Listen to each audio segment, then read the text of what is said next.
And the eagle is an animal that you see a lot, you hear about a lot in Norse myth all the time. And Odin is probably, he was an eagle in its original form, when we were living in the caves or something. Eagles would be holding a particularly sovereign place. And the eagle, not as an imperialistic symbol, but as an enlightened symbol, as a symbol of spirit. So serpent often would be associated with the spirit of the soul. The old blues players who gain their soul music from the pain of their divorces and their addictions, etc. Whereas the eagle is their representative of the spirit, very much, I would say, linked to this idea of Icarus, this flight into the sunlight, into the things. I think when we are young, we are so infused with eagle spirit. We want to just go, but often we don't have the scales, we don't have the serpent's knowledge to really take flight. So the integration process often here is the difficult reuniting or merging between the serpent and the eagle, because they don't like each other in the wild. If you're out in the wild, the eagle and the serpent are constantly at each other's. They are the eagle is hunting the poor serpent, and the serpent is coiled in a hole somewhere, and you see them fighting. There's a conflict a lot in nature. So in us, our shadow, our difficulties, integrating that also with our joys and our meeting with our beloveds, all of the things that we love, integrating that is difficult.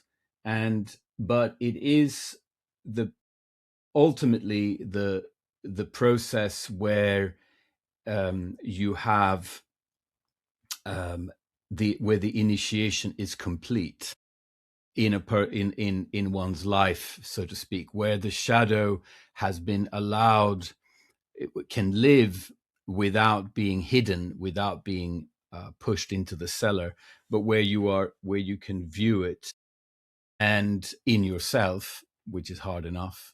And the result then is that instead of pointing the finger at your neighbor or at someone showing up in boats over the channel or anything else that happens, you realize that there is the refugee inside of yourself. There is the difficulty inside of oneself. And when you know that, you don't then become naturally someone who just would take the shadow that's been unmetabolized in yourself and put it on other people.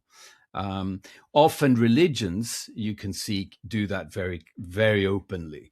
They stand in a kind of righteous eagle shape, and anything that is heretical from their own dimension, they would push that onto a trickster figure, that it's all his, like the devil is a perfect example.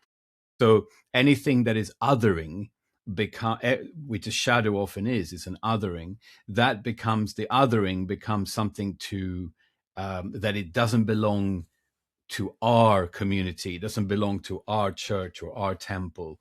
And that is often the recognition that integration isn't complete, that the knowledge and the wisdom is still to be worked with. So yeah, so in all of that, you have then in stories and in myths, you have these two patterns, and you see it when you open up any Brother Grimm story, any Northern mythic story, any biblical or any of the large myths. This process is in there.